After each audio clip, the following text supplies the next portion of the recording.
Bonjour, je suis Monique Boniewski. Je suis directrice à l'Association canadienne pour la santé mentale à la filiale de Québec.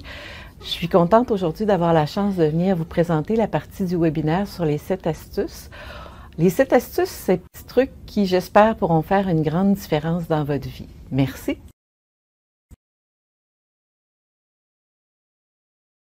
Les 7 astuces, ça a été le thème de la dernière campagne, la campagne 2016, qui était 7 astuces pour être bien dans sa tête. On a repris les 7 astuces pour la campagne 2017 et ce qu'on souhaite, c'est de toujours garder ces 7 astuces-là pour vous parler de santé mentale, toujours dans un esprit de promotion, pour vous aider à trouver des trucs et des moyens pour être bien dans votre tête. Moi, j'ai un faible avec cette astuce pour être bien dans sa tête parce que je trouve que ça exprime vraiment ce que c'est. C'est sûr que ça sert aussi à se recharger, mais c'est avant tout pour être bien avec soi-même. Donc, vous les voyez là, vous avez l'image de l'année passée, 2016, vous avez l'image de cette année, 2017. Maintenant, on peut les lire une après l'autre. On peut les lire une après l'autre, c'est-à-dire que vous avez agir, ressentir, s'accepter, se ressourcer, découvrir, choisir et créer des liens. Là, vous vous demandez pourquoi cette astuce? La première réponse que je vais vous donner, c'est 7, c'est un beau chiffre. Fait que ça a été je dirais le début un peu de notre réflexion. On aurait pu vous donner 10 trucs comme on a déjà utilisé, on aurait pu vous donner 20 solutions, mais on a choisi de vous donner 7 astuces. Et puis, c'est sûr qu'on les a axées dans notre mission de promotion. On voulait que ce soit des éléments durables, comme on vous a dit précédemment. Et on les a situés sur l'axe positif de la santé mentale. La semaine passée, ceux qui ont vu le premier webinaire, vous avez vu qu'on comprend la santé mentale en 2 axes. Un axe positif qui va vers le bien-être mental ou la santé mentale positive et un axe horizontal sur lequel on parle des symptômes ou de la maladie mentale. Donc, c'est tirer des facteurs qui constituent le bien-être mental selon, je vous dirais, 2 ou 3 auteurs en particulier. Fait que je vous la montre, l'axe. Vous voyez, vous avez l'axe vertical qui part d'une santé mentale languissante où vraiment ça va pas très bien, une santé mentale modérée, jusqu'à une santé mentale florissante qui va, on pourrait dire une santé mentale qu'on vise, hein, c'est comme un peu l'idéal. Je lisais plus dernièrement, puis si vous lisez par exemple Seligman, qui lui travaille sur la psychologie positive, on va parler plus d'épanouissement que de santé mentale florissante. Sa traduction de well-being, ça va être épanouissement. Fait que ça veut dire que si vous lisez là-dessus, vous allez vous retrouver avec des termes comme florissant ou des termes comme épanouissant, mais c'est au même concept qu'on réfère. Les éléments risquent d'être différents. Nous, on va se servir des éléments du bien-être émotif et des éléments du bien-être psychologique, du bien-être social. Ce qui est important de savoir, c'est que peu importe la façon dont on travaille ça, peu importe l'auteur, quand on parle de ça, on parle vraiment du bien-être mental, puis on travaille vraiment sur l'axe du bien-être et de la santé. Ça veut dire que notre but, c'est pas d'amener les gens à avoir moins de symptômes nécessairement, mais c'est vraiment les amener à avoir des meilleures conditions de vie, d'être mieux avec vous-même, avec les autres dans votre travail, un peu partout. Donc, on vous disait, il y a des éléments de bien-être émotif, qui est la dimension spécifique qui consiste en un bonheur déclaré, c'est bien dit, hein, ouvertement, une satisfaction de la vie et un équilibre des affects plaisants et déplaisants. Ça veut dire que vous êtes plus heureux que moins malheureux. Hein? Déplaisant et déplaisant. Le bonheur, c'est basé sur une réflexion spontanée. Puis en gros, c'est la satisfaction qu'on a par rapport à la vie. Puis moi, je lisais Seligman la semaine passée, puis il disait, ça, on pourrait regarder la chanson Don't Worry, Be Happy, puis ce serait vraiment un résumé des éléments du bien-être émotif. Puis qui comparait ces différents éléments-là à différentes chansons. Puis alors que quand on parle des éléments de fonctionnement positif, on va parler de 6 facteurs qui se réfèrent au bien-être psychologique. Ceux qui l'ont vu, ça vient de Riff. Et 5 facteurs qui se réfèrent au bien-être au niveau social, qui est un monsieur qui s'appelle Case. Si vous travaillez sur la santé mentale positive, vous allez trouver cet auteur-là partout, partout, partout, tapissé à peu près avec tout le monde. Il y a 6 facteurs de bien-être psychologique. Et on retrouve dans ces facteurs-là l'acceptation de soi, les rapports positifs avec les autres, l'autonomie, la maîtrise de l'environnement, le but ou le sens à la vie ou la croissance personnelle. Ce qui est intéressant de se rappeler, c'est que quand on parle de l'acceptation de soi, on parle d'une attitude positive envers soi-même. On parle de l'acceptation de nos multiples aspects. Puis, ça inclut des sentiments positifs au sujet de notre passé. Hein? Ce qu'on a accompli, où on est rendu. Quand on parle des rapports positifs avec les autres, on parle vraiment de la capacité de cultiver des relations chaleureuses, confiantes, intimes, d'avoir une préoccupation pour le bien-être des autres, des capacités d'empathie, de coopération. L'autonomie, ceux-là sont importants à spécifier parce que quand on parle d'autonomie ici, on parle d'une capacité de guider et d'évaluer son comportement en fonction de soi. On ne parle pas de la capacité de faire des choses par soi-même, on parle de notre petite boussole interne finalement. Alors que l'autre concept, ou être capable de faire des choses, c'est plus la maîtrise de l'environnement. Hein, c'est vraiment d'avoir l'impression qu'on est capable d'avoir un certain contrôle sur ce qui arrive. Hein, un contrôle intérieur, on s'entend qu'on n'a pas le contrôle sur tout. Et puis, dans les deux cas, on sait qu'on maîtrise pas tout puis qu'on a toujours besoin des autres. Hein. On s'entend pour la plupart des gens que le steak qu'ils ont dans leur assiette, c'est pas eux qui ont élevé le bœuf. Donc, on est toujours en lien avec quelqu'un d'autre avec nous. On parle aussi d'un but ou d'un sens à la vie. C'est assez simple à comprendre, mais on sait que les gens qui ont un but ou un sens voient leur passé comme ayant eu un sens, puis leur futur aussi. Et ça, c'est important. On parle de croissance personnelle, c'est le développement continu des talents, des opportunités dans le but de développer son potentiel. Fait que, si vous regardez ça, vous allez dire toutes nos astuces vont dans cet esprit-là. Hein. Toutes nos astuces vont dans le but de se développer puis d'avoir un meilleur bien-être. On a des facteurs au bien-être de niveau social. Alors, on parle de l'intégration sociale, jusqu'à quel point on fait partie, on a l'impression de faire partie de notre société. Alors que la contribution, c'est jusqu'à quel point on a l'impression de donner quelque chose à notre société, puis même, écoutez, pour certains, au monde entier.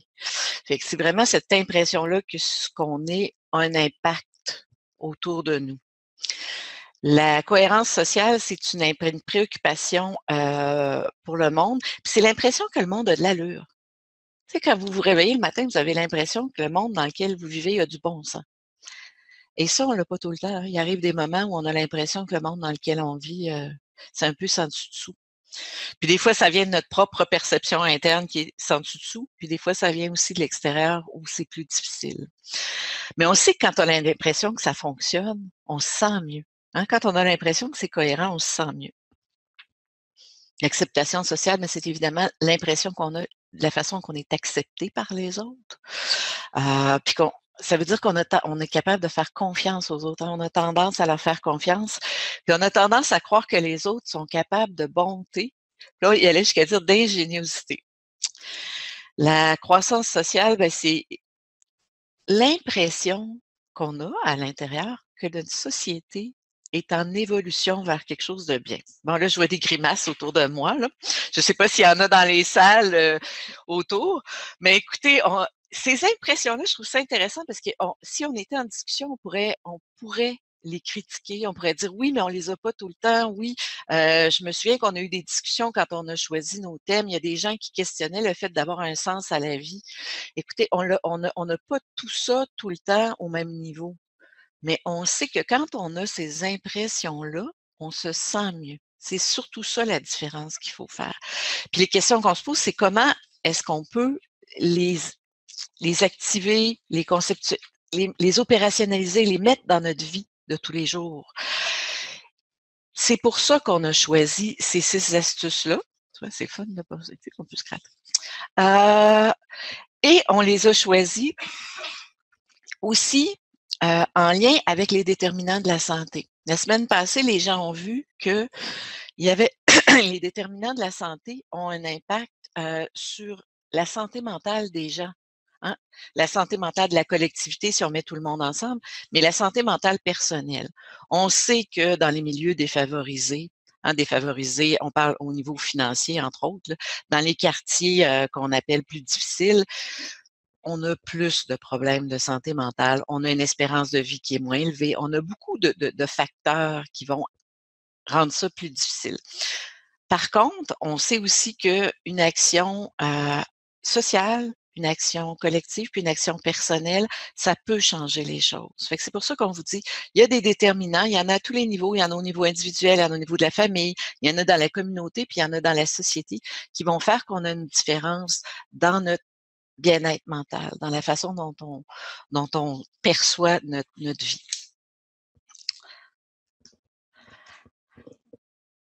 Première astuce, agir, pour donner un sens à sa vie.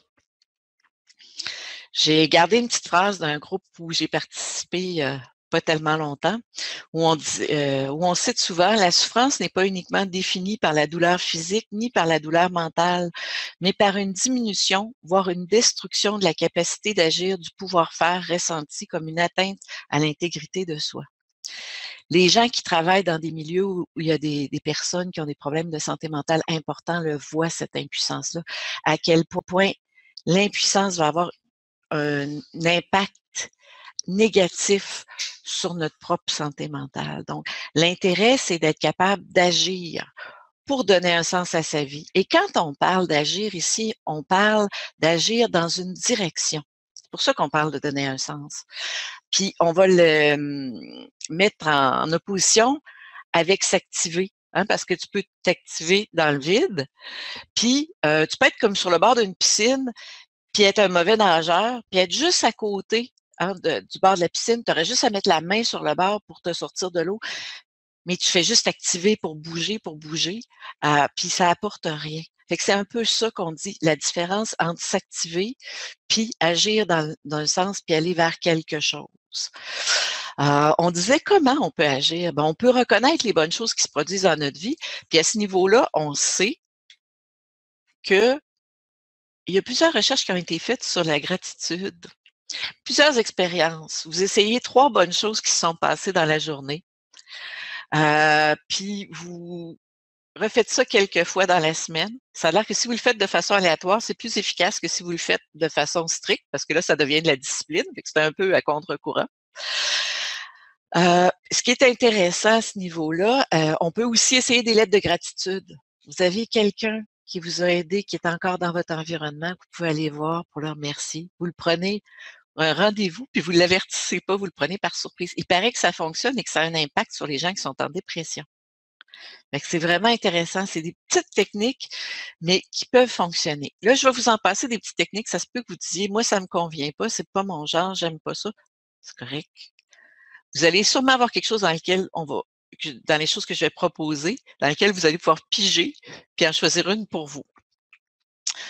Alors, on peut le faire en groupe aussi. On peut s'impliquer dans des causes qui sont importantes. Un comité environnemental, un comité d'école, notre famille aussi, parce que, tu sais, on parle toujours des comités, puis des ci, puis des ça, mais des fois, c'est plus proche qu'on pense, la collectivité. Donc, qu'est-ce qui vous aide à relever des nouveaux défis dans votre environnement? Puis, peut-être, si vous avez le goût de participer à un grand projet. Mais tu sais, les grands projets, moi, je me dis, la réalité, des fois, c'est d'être là sur Facebook, c'est de suivre les gens, c'est de suivre ce qui se passe dans les grands projets. C'est pas toujours d'être la personne qui est dans la rue, qui mène une foule, là. Fait qu'on peut penser qu'on est partie prenante de quelque chose d'important. Comme on parlait tantôt, avoir l'impression de participer à sa société sans nécessairement être le leader d'une grande cause. Et ça, je pense que c'est important de se souvenir de ça. Ressentir, on le sait, pourquoi c'est important de ressentir? Parce que ça permet de s'accepter. Ça permet aussi de savoir ce qui est bon pour nous, puis ce qui est bon pour les autres. Larrivée disait, les émotions sont tout aussi importantes pour diriger notre vie psychique que les sensations au niveau physique. Quand vous vous sentez mal dans un environnement, en général, ça parle de quelque chose. Qu'est-ce que ça veut dire? Là, c'est à vous de l'évaluer. Mais C'est intéressant d'écouter ces sensations-là, de pas juste les ignorer ou les mettre dans un coin, mais les écouter, les voir passer pour savoir qu'est-ce qu'ils sont en train de vous dire. Donc, qu'est-ce que je vous dis? Acceptez ces émotions-là, même s'ils sont dérangeantes, puis essayez de définir de quoi ils vous parlent. Souvent, quand on ressent de la colère, c'est parce qu'il y a quelqu'un qui a dépassé nos limites. Hein? C'est un exemple comme ça en passant. Je sais que je suis responsable de mes émotions quand je suis en relation. Petite phrase comme ça à mettre dans notre porte-monnaie. Tous ensemble, dans quel contexte l'expression de mes émotions a-t-elle contribué à changer une situation? On voit ça des fois en groupe, hein? On est dans une réunion, puis on ose affirmer que la réflexion de la personne à côté de nous nous a fait de la peine, puis ça permet de faire avancer tout le groupe. C'est relativement intéressant. Moi, j'ai vu ça des fois dans ma vie. S'accepter, je vais vite hein, parce qu'on a peu de temps, fait que là, je vous parle vite, mais moi j'aime cette petite phrase-là. S'accepter, c'est avoir le courage d'être soi-même dans un monde qui dit d'être quelqu'un d'autre. Ça vous rappelle pas l'autonomie de tantôt, ça? Hein? D'être guidé par sa propre boussole intérieure et non par la boussole des autres. Évidemment, ça permet de s'estimer. Puis, de façon globale, ça permet d'exister hein, quand on s'accepte. Parce que sinon, si on s'accepte pas et on essaie d'être quelqu'un d'autre, ben c'est quelqu'un d'autre qui existe. C'est pas nous-mêmes. Et quand on pense à ça, mais c'est dit vite, là, mais réfléchissez à ça 2 secondes. Quand c'est quelqu'un d'autre que vous présentez au lieu de vous-même parce que vous vous acceptez pas, c'est avec quelqu'un d'autre que les gens sont en lien, c'est pas avec vous-même. Je vous laisse réfléchir là-dessus. Moi, je trouve que c'est vraiment important. Comment on s'accepte? En se rappelant notre histoire. Ma collègue, elle dit, moi, là, elle dit, des fois, je regarde mon corps, puis elle dit, il est moins beau qu'il était. Mais elle dit, je sais que c'est parce que j'ai eu 2 enfants. Puis ma collègue, elle écoute, là, fait que je suis sûre qu'elle sait que c'est d'elle que je parle. S'accepter, c'est aussi en étant capable de rester dans la situation présente. Quand je vous disais, en sachant qu'est-ce qu'on ressent, en s'évadant pas dans sa tête tout le temps, en essayant pas de changer ce qu'on est, puis de changer les situations. Ensemble, qu'est-ce qui m'aide à me sentir acceptée et à accepter les autres? Hein? Il y a des environnements où on se sent beaucoup plus accepté que d'autres, puis il y en a où c'est beaucoup plus difficile. Puis en général, on réagit à ça. On est moins acceptant dans les environnements où on se sent moins accepté. Fait que peut-être que moi, je reviens toujours un peu sur notre responsabilité personnelle d'accepter les autres et nous-mêmes dans plusieurs situations. Se ressourcer, faire place à quelque chose qui nous fait du bien. Hein? Je pense que ça permet aussi de s'accepter, mais c'est la dimension spécifique qui consiste en un bonheur déclaré ouvertement, une satisfaction à la vie et des affects positifs. Vivre des émotions positives. On sait que quand on vit des émotions positives, on est plus créatif, on est plus collaborateur, on a plus de facilité à être en lien avec les autres. C'est intéressant se ressourcer. Et parfois, pour vivre des émotions positives, on a besoin de se ressourcer. Parce qu'on est comme à bout. Ils sont tous en lien, nos astuces. Hein? Quand on n'accepte pas qu'on se sent fatigué, on ne va pas se ressourcer. Quand on n'accepte pas les situations, on n'est pas capable d'aller chercher cet élément-là. Et on est surpris parfois que se ressourcer. Écoutez, je vais vous donner un petit exemple. Bien sûr. Moi, je fais des mots croisés maintenant le matin parce que ça me sent puis ça me ressource. Puis je remarque qu'à chaque fois que j'arrête de les faire pour aller faire autre chose, 2 minutes, je trouve 3 réponses de plus quand je reviens. Le fait d'être capable de lâcher prise, de se ressourcer, d'aller faire autre chose, ça aide énormément. Fait on vous invite à vous ressourcer, mais dans des choses que vous aimez. Puis moi, je vous invite à trouver 5 choses que vous aimez à ce moment-ci, puis à les garder. Parce que quand ça va mal, on ne se souvient plus de ce qui va bien. Ça, puis vous m'entendrez, hein, parce que quand ça va mal, là, ce qui va bien, on s'en souvient plus. Là, j'ai un message qui me dit « Parle encore plus vite ». Non, je suis sûre que c'est pas ça qu'elle me dit.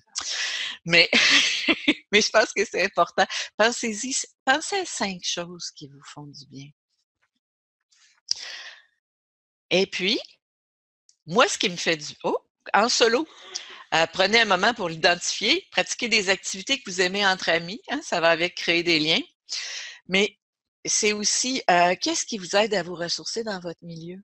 Hein, tantôt, je vous disais, c'est pas très compliqué des fois de lâcher prise sur quelque chose qu'on est en train de faire. On avait avant dans nos 10 trucs, prenez une pause de 5 minutes dans votre tête, hein.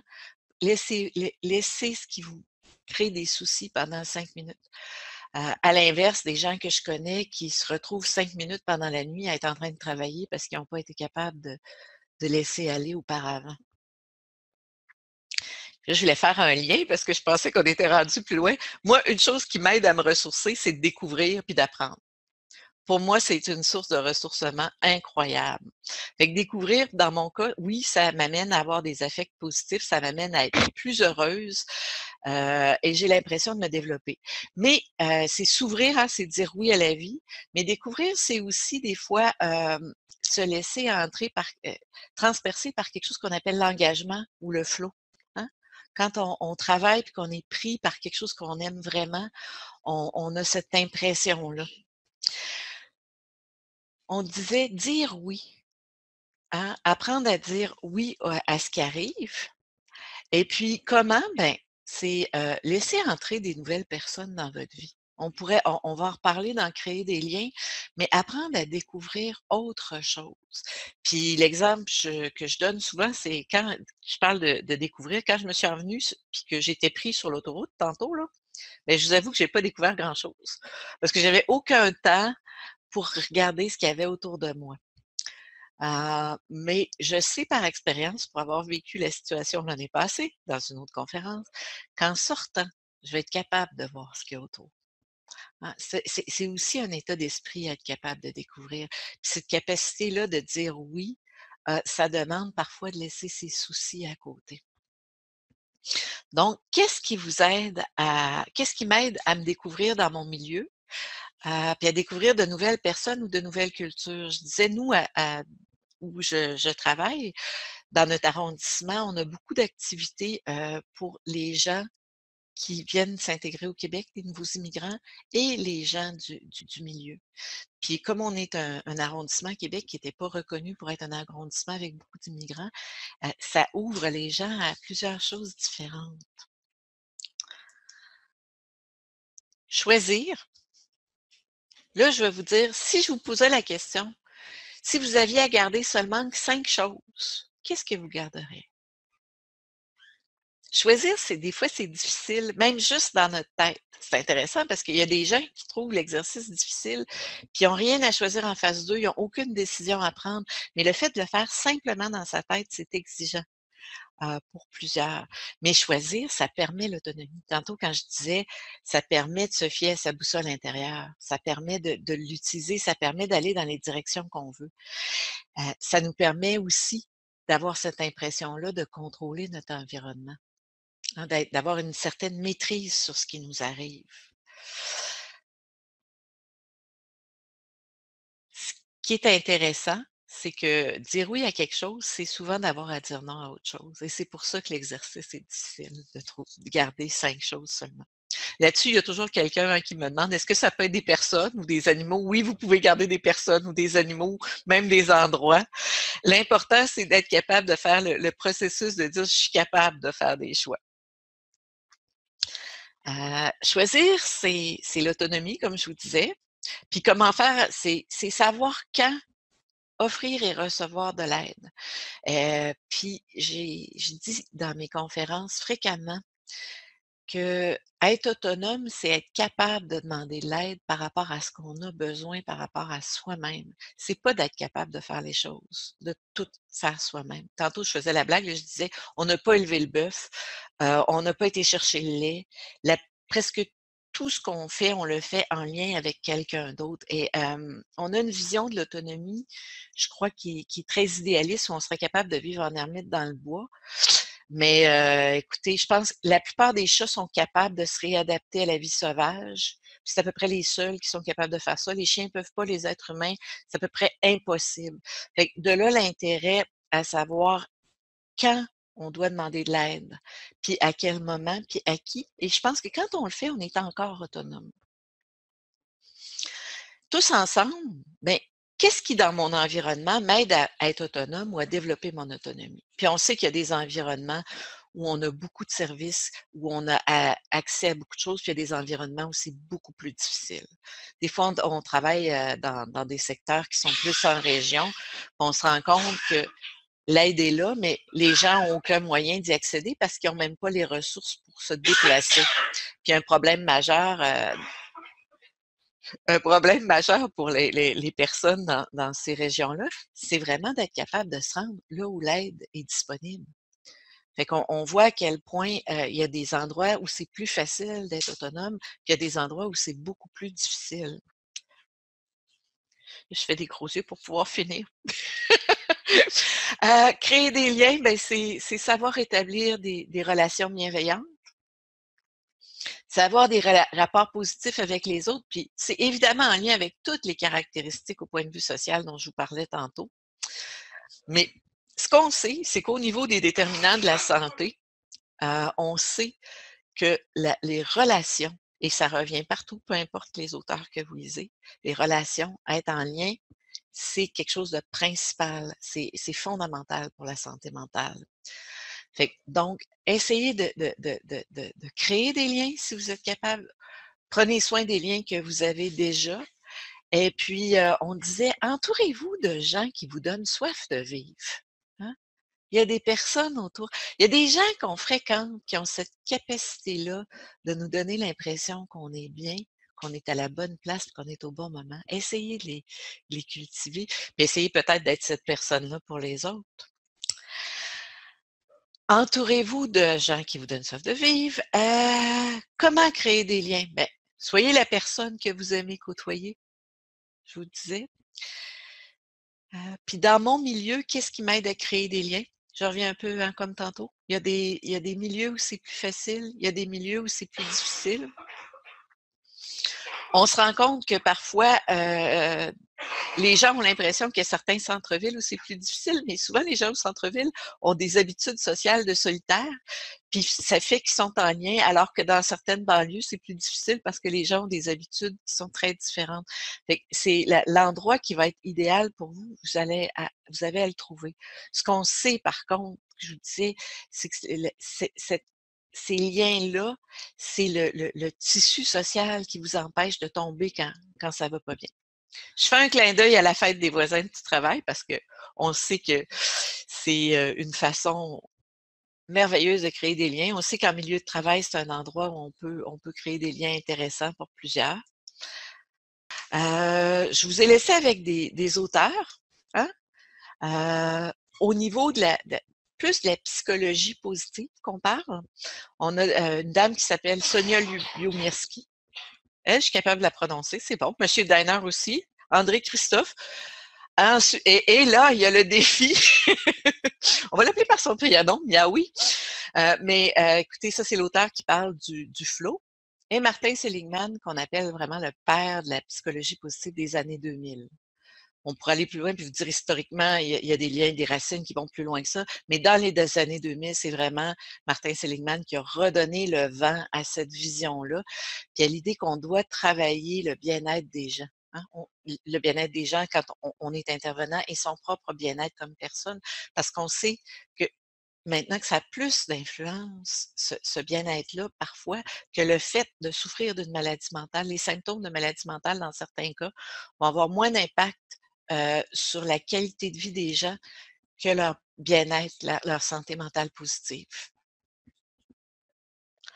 Alors, ben là, je sens des signes, fait que je vais vous dire merci.